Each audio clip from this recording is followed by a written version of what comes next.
a lot of people will agree with you that, yes, the INEC should get the full complement of staff.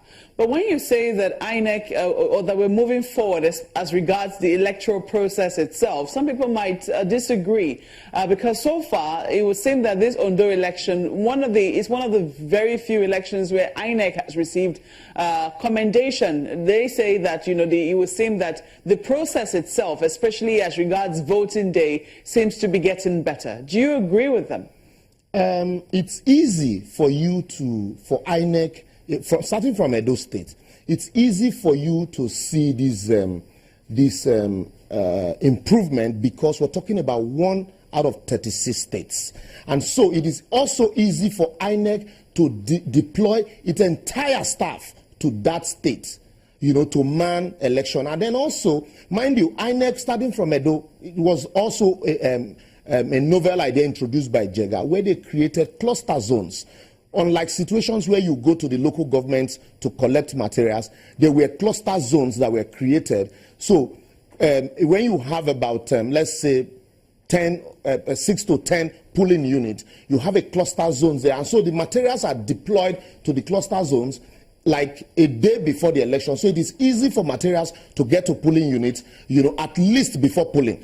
But what you saw in Edo and Ondo, it's because we're talking about just 1 out of 36. But a situation where you have elections simultaneously in the entire 36 states, it will be difficult for INEC to achieve that same result. And in some cases where you listen to Amina Zakari, she said that in cases where there are card reader failures, they had technicians on standby that will be deployed to immediately correct those card readers.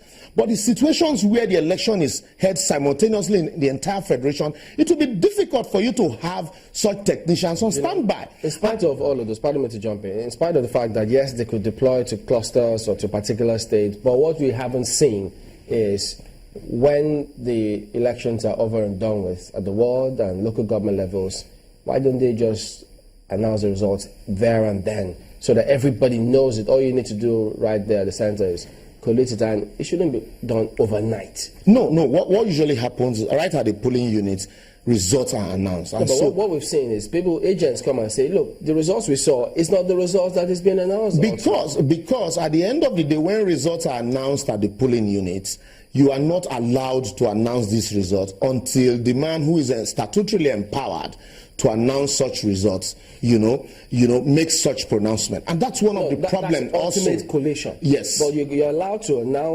count and announce the ones at the polling center. Yes. So the agents can collate. Once you announce, because when the political parties and civil societies also have situation rooms, and so they have people on the field who also are agents at this polling unit. And once results are announced at the polling unit, they send to situation room to say, okay, polling units so and so and so candidates 52, the other candidates 61, and just like that.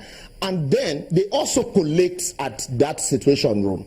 And if these figures do not tally with the figures as released by INEC, that's where you have problems. And so that's why, for some of us, we had also felt that we should move beyond this process of waiting ultimately for INEC. Because if you, with electronic devices, INEC, because when INEC introduced the card reader, one of the beauty of the card reader process was that it would be easy for us to monitor accreditation electronically.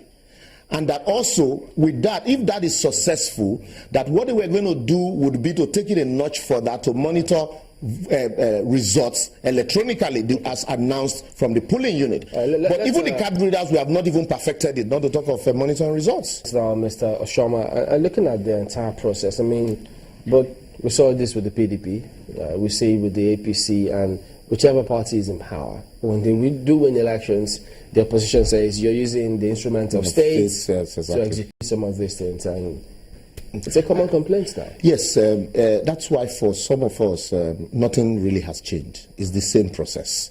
It's the same thing we saw with PDP, and now it's APC. We had expected a departure from that practice.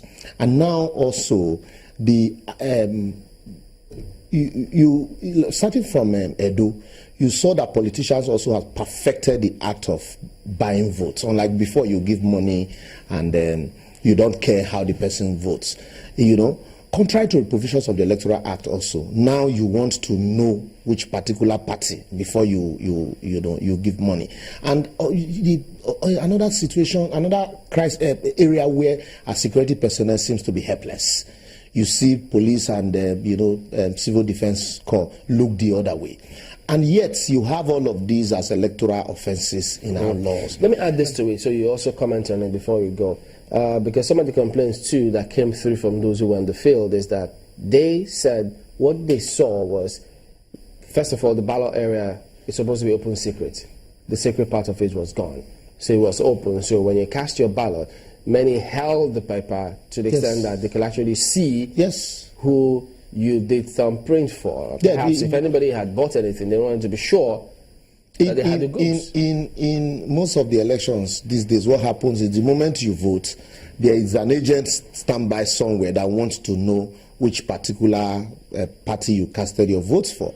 And so you show them. So that's the secret part of it is gone. You show them, and then when you come out, he now taps you and say, okay, go meet that man over there. And then he would signal to the man that, yes, I have verified that he's... and then the security personnel are helpless.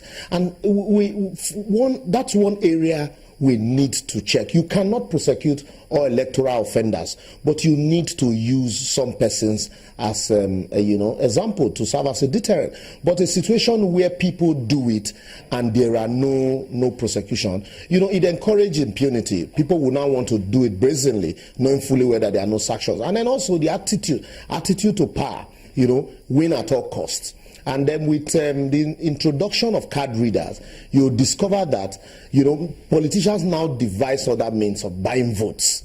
And so we need also to, that's why you need INEC consistently to introduce novel ways. In all, as we close, are we saying that we haven't seen some form of improvement from the last election? No. What we have seen, there is no improvement, basically. What we are saying is that you see politicians are working day and night to find ways to subvert the process. But we don't have INEC also working day and night to ensure that they find innovative ways using technology to beat politicians in their game. You see, before now, it was easy for people to have multiple bank accounts.